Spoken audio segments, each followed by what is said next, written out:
This channel does not promote any violent, harmful, or illegal activities. All content provided by this channel is meant for an educational purpose only. শুরু করব চারু মার্কেটের খবর দিয়ে, তার কারণ বন্ধ ফ্ল্যাটে পরিচারক খুন। এই মুহূর্তের ব্রেকিং নিউজ দিয়ে শুরু করব এই মুহূর্তের বুলেটিন আপনাদের সঙ্গে। আমি মঞ্জিরা ব্রেকিং দেখাচ্ছি আপনাদের। চারু মার্কেটে পরিচারক খুন এখনো গ্রেফতার শূন্য। পুলিশ কি বলছে, কি তথ্য জানতে পারছি আমরা, এলাকার মানুষজন কি বলছেন, সবটাই জানবো। এই মুহূর্তে আমাদের সঙ্গে রয়েছেন আমার সহকর্মী এই মুহূর্তে সুশোভন। দেখো, পুলিশ সূত্রে খবর বা পুলিশ যেটা মূলত খুব যেটা সন্দেহ করছে যে কেন খুন করা হলো, কারণ মোটিভটা এখনো স্পষ্ট নয়। কোনো ব্যক্তিগত আক্রোশ, কারণ এখনো পর্যন্ত তল্লাশি অভিযান করে যে ঘরে অর্থাৎ যেখানে খুন করা হয়েছে সেখান থেকে কিন্তু কোনো কিছু খোয়া যায়নি। আপাতত পুলিশ কিন্তু এই জায়গাটা নিশ্চিত হয়েছে, কিন্তু খোয়া যখন যায়নি তাহলে কেন একজন মানুষকে খুন করা হবে? যদি কিছু হারিয়ে থাকে তাহলে মোবাইল ফোন একমাত্র মিসিং রয়েছে। তদন্তকারীরা মনে করছেন যে মোবাইল ফোনই কি একমাত্র অস্ত্র বা একমাত্র সূত্র যেটা তথ্য প্রমাণ লোপাটের জন্য ব্যবহার করা হয়েছে। তার কারণ এই মোবাইল ফোন কেন সুইচ অফ করা হবে, মোবাইল ফোন কেন ঘটনাস্থলে থাকবে না, অর্থাৎ মোবাইল ফোন কেন এখনো পর্যন্ত মিসিং থাকবে এবং মোবাইল ফোনে কি রয়েছে সেটা কিন্তু তদন্তকারীদের কাছে বড় গুরুত্বপূর্ণ বিষয়। একটা কথা বলো, সিসি ক্যামেরা নেই ওই ফ্ল্যাটে, তার কোন রকম ফুটেজ? দেখো, এইটাও সমস্যা যে সিসি ক্যামেরা নেই, কারণ যে ঘটনাস্থল তার কাছাকাছি একটা সিসি ক্যামেরা রয়েছে কিন্তু সেখানে রেকর্ড হয় না, অর্থাৎ সিসি ক্যামেরা চললেও সেটা কিন্তু লাইভ দেখা যায়, সরাসরি দেখা যায়, সেটা রেকর্ড হয় না। আর যে ঘটনাস্থল বা একেবারে যে গেট যেখানে এন্ট্রি বা এক্সিট করে যে কোনো ব্যক্তি, সেখানে কিন্তু আশপাশে সিসি ক্যামেরা নেই। অর্থাৎ সিসি ক্যামেরাতে আমরা যেটা অনায়াসে বুঝতে পারি, তদন্তকারীদের কাছে আরও সুবিধা হয় যে কে আসছে কে বেরোচ্ছে, এখানে কিন্তু সেই সম্ভাবনা অনেকটাই ক্ষীণ। সেই জায়গায় দাঁড়িয়ে তদন্তকারীরা কিন্তু জিজ্ঞাসাবাদের উপর জোর দিচ্ছে। কিন্তু যেটা সবথেকে বড়, যেই কথা তোমায় প্রথমেই বললাম যে ব্যক্তিগত কি আক্রোশ, এই তত্ত্বটা কিন্তু তদন্তকারীরা যথেষ্ট কিছু ভাবাচ্ছে। তার কারণ একজন ব্যক্তিকে খুন করা হচ্ছে। আপাতত তোমাকে ধন্যবাদ। অর্থাৎ পরিচারক খুনের পেছনে কারণ কি সেদিকে আমাদের আপাতত নজর থাকবে। এবার একটা ছবি দেখাই আপনাদের, শিউরে উঠবেন ছবিটা দেখে। দেখুন, বানের ছবি দেখাচ্ছি আপনাদের, গঙ্গায় বানের ছবি, আর সেখানেই খেলনা নৌকোর মতো উল্টে গেল স্পিড বোট। এক্সক্লুসিভ ছবি দেখুন আপনারা।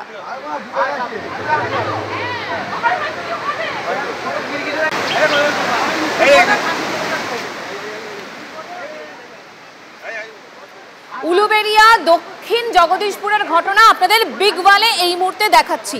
দেখুন কিভাবে, দেখুন আমরা মার্ক করেছি, দেখুন কিভাবে গঙ্গায় বান আর কিভাবে একেবারে স্পিড বোট উল্টে গেল। কি ভয়ঙ্কর ঘটনা দেখুন, শিউরে ওঠার মতো একটা ছবি, যে ছবি আপনাদের এক্সক্লুসিভলি দেখাচ্ছি আমরা বিগ ওয়ালে, সেটা দেখালাম উলুবেড়িয়া দক্ষিণ জগদীশপুরের ঘটনা। আরো একবার দেখুন, মার্ক করে আপনাদেরকে দেখাচ্ছি বান, গঙ্গায় কিভাবে বান আসছে, আর ঠিক সেই সময় খেলনা নৌকার মতো এই স্পিড বোট উল্টে যাচ্ছে। সুপ্রতিম আমাদের সঙ্গে রয়েছেন, আমাদের প্রতিনিধি সুপ্রতিম। কি জানা যাচ্ছে, এই বোটে কতজন ছিলেন, তাদের কি সকলকে উদ্ধার করা গেছে কিনা, কি জানতে পারছো? দেখো, উলুবেড়িয়া দক্ষিণ জগদীশপুর গঙ্গাতে হঠাৎ বান আসে, স্পিড বোটে উঠে যায়, তাতে 4 জন ছিলেন। সেই 4 জনকে স্থানীয় মানুষজন এবং এলাকার যে সমস্ত নৌকো রয়েছে, লঞ্চ রয়েছে, তারা কিন্তু উদ্ধার করে। কিন্তু প্রশ্ন হচ্ছে যে যেহেতু বান আসবে আগে থেকে ঘোষিত ছিল, ওই স্পিড বোট গঙ্গার মাঝখানে গিয়ে কি করছিলেন? এত বড় একটা দুর্ঘটনা, তোমার দুর্ঘটনাই বলতে হবে, কারণ ওই যে 4 জন যে প্রাণে বাঁচলেও কিন্তু স্পিড বোটটাকে এখনো পর্যন্ত তল্লাশি করছে, তবু পাওয়া যাচ্ছে না। কিন্তু দুর্ঘটনা যখন ঘটে তখন এতে আগে থেকে সতর্ক বার্তা থাকে, কারণ গঙ্গা যে দেখো এই কদিন তো বান আসছে ঘন ঘন, তাহলে সে খবর তো ছিল, তারপরেও কি করে গেল?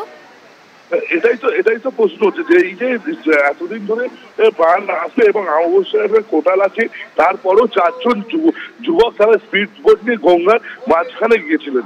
সেখানে কি প্রশাসনের কোন রকম নজর নেই বা কি এলাকার মানুষজন, সেটাই প্রশ্ন তুলছে। কিন্তু এখনো পর্যন্ত 4 জনকে উদ্ধার করা গেলেও কিন্তু স্পিড বোটে কোন রকম কোনো খোঁজ পাওয়া যায়নি। স্থানীয় মানুষজনই কিন্তু এই 4 জন যুবককে উদ্ধার করেছে। সুপ্রদীপ, আপাতত তোমাকে ধন্যবাদ। চারজন ছিলেন, চারজন যুবক ছিলেন ওই স্পিড বোটে।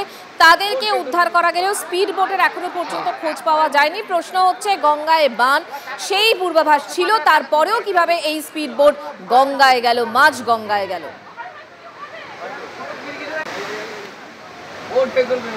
উলুবেড়িয়ার দক্ষিণ জগদীশপুরের ঘটনা এটা।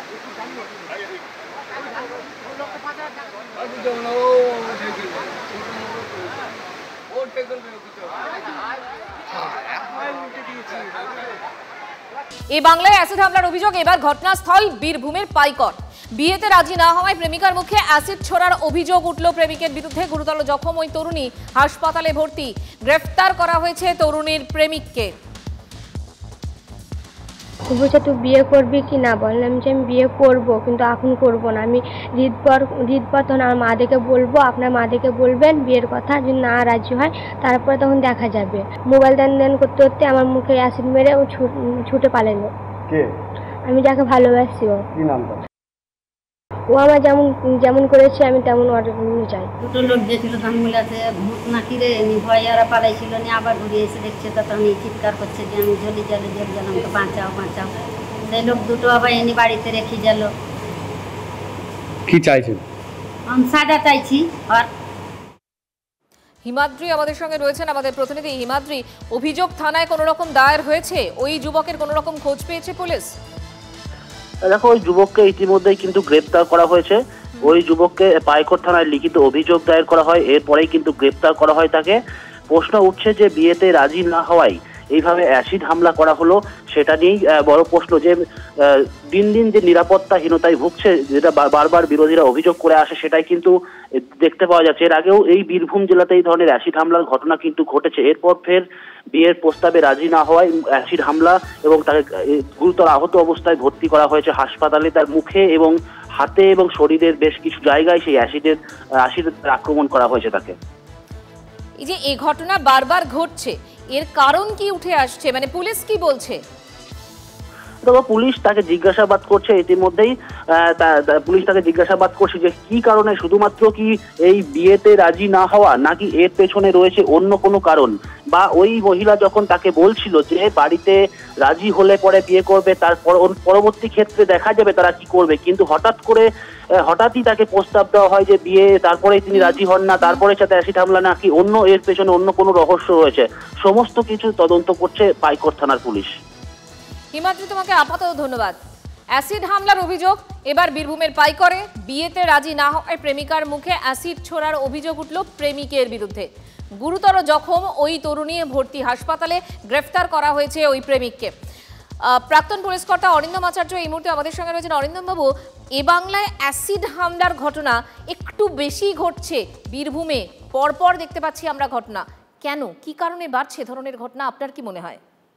আপনারা বোধহয় জানেন যে 1/7/2024 সালে যে নতুন আইন হয়েছে ভারতীয় ন্যায় সংহিতা, সেখানে স্পষ্ট করে বলে দেওয়া আছে নারীদের উপর যদি কোনো অত্যাচার হয়, যেমন অ্যাসিড ভিকটিম যদি অ্যাসিড ছোড়া হয়, যেমন নারী ধর্ষণ যদি হয়, শ্লীলতাহানি হয়, তাহলে ইনভেস্টিগেটিং অফিসারকে তাদের এগেনস্টে নিশ্চিত পানিশমেন্ট ব্যবস্থা করতে, নিশ্চিত।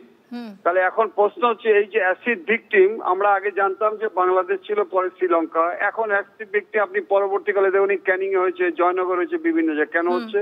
সাহস পাচ্ছে কি করে? আপনি মুর্শিদাবাদেও দেখুন একটা অ্যাসিড ইয়ং মেয়েকে ছুড়ে মারলো। কিন্তু কেন হচ্ছে? যারা করছে তারা আসছে কি করে? দেখুন একটা সার্কুলার আছে, সমস্ত মেডিসিনের দোকানে এবং গ্রোসারি শপেও বলা আছে যে অ্যাসিড রাখা যাবে না। অ্যাসিড রাখতে হলে তাদের স্টক বুকে মেনশন করতে হবে অ্যাসিডটা কিনছে থেকে। এইটা হচ্ছে তদন্ত সাপেক্ষ। এই তদন্তগুলো আমরা অনেক ক্ষেত্রে করেছি, কিন্তু পুলিশ তদন্ত করতে যেমন হিমশিম খাচ্ছে, তেমনি পুলিশ অ্যারেস্ট করার পরে এটা দ্বিগুণ উৎসাহে আর বেরিয়েছে। অর্থাৎ নজরদারির অভাব আর দৃষ্টান্তমূলক শাস্তির অভাব। ধন্যবাদ আপনাকে। নিউটাউনে টোটো চালককে কুপিয়ে খুনের অভিযোগ। ভোররাতে 14 নম্বর ট্যাঙ্কের কাছে সুশান্ত ঘোষ নামে ওই টোটো চালকের রক্তাক্ত দেহ উদ্ধার হয়। তার বাড়ি রাজারহাট। রিকজোয়ানি মাঝের হাট পাড়ায় ভারী কোনো বস্তু দিয়ে মাথায় আঘাত করা হয়েছে। দেহের একাধিক জায়গাতেও আঘাতের চিহ্ন রয়েছে। অতিরিক্ত রক্তক্ষরণের জেরে মৃত্যু বলেই প্রাথমিক অনুমান। সম্পর্কে টানাপোড়েন নাকি আর্থিক বিবাদের কারণে পরিকল্পনা করে খুন, এমনটাই অভিযোগ আসছে মৃতের পরিবারের কাছ থেকে। ঘটনায় দুজনকে আটক করে জিজ্ঞাসাবাদ শুরু করেছে ইকো পার্ক থানার পুলিশ।